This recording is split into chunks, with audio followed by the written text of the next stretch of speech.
एक समय की बात है। एक समृद्ध राज्य में राजा भान सिंह का शासन था। उसका राज्य धन धान्य से भरा हुआ था और लोग सुख शांति से रहते थे। राजा की एक सुंदर और बुद्धिमान बेटी थी जिसका नाम उर्मिला था।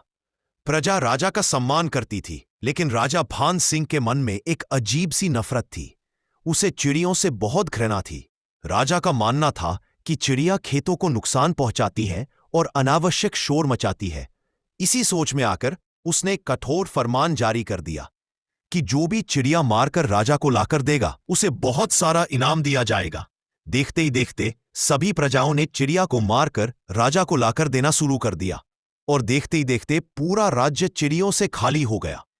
एक दिन चिड़ियों का एक झुंड राजा से मिलने आया और राजा से कहा, जिस प्रकार भगवान ने आपको बनाया है उसी प्रकार भगवान ने हमें भी बनाया है, फिर हमें क्यों मारा जा रहा है? तब राजा ने उत्तर दिया, भगवान कभी भी ऐसे असहाय पक्षियों या प्राणियों को नहीं बनाता। शुरुआत में राजा को लगा कि उसने सही फैसला लिया है, लेकिन कुछ ही दिनों में राज्य में अजीब घटनाएं होने लगी। चिड़ियों के ना रहने से कीड़े मकोड़े और चूहे बेतहाशा बढ़ने लगे। खेत नष्ट होने लगे, अनाज सड़ने लगा और पूरा राज्य चूहों से भर गया। इसी बीच राजा की बेटी उर्मिला की तबीयत बिगड़ने लगी। उसे अजीब अजीब बीमारियां होने लगी।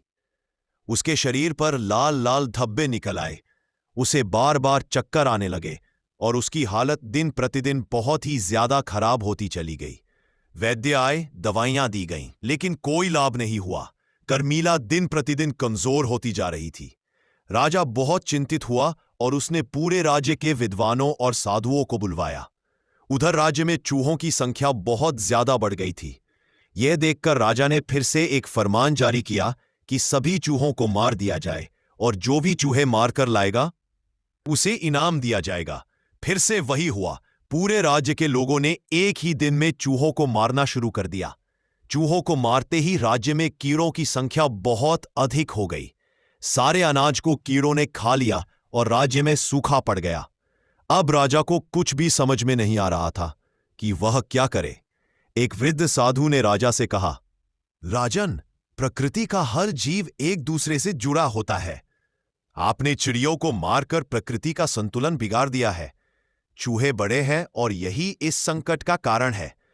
जब तक आप अपने पाप का प्रायश्चित नहीं करेंगे, ये दुख समाप्त नहीं होगा। राजा भान सिंह की आंखें खुल गई। उसे अपनी गलती का एहसास हुआ। उसने तुरंत अपने फरमान को वापस लिया और पूरे राज्य ने चिड़ियों की रक्षा का आदेश दिया। चिड़ियों के लिए दाने पानी की व्यवस्था करवाई गई और उन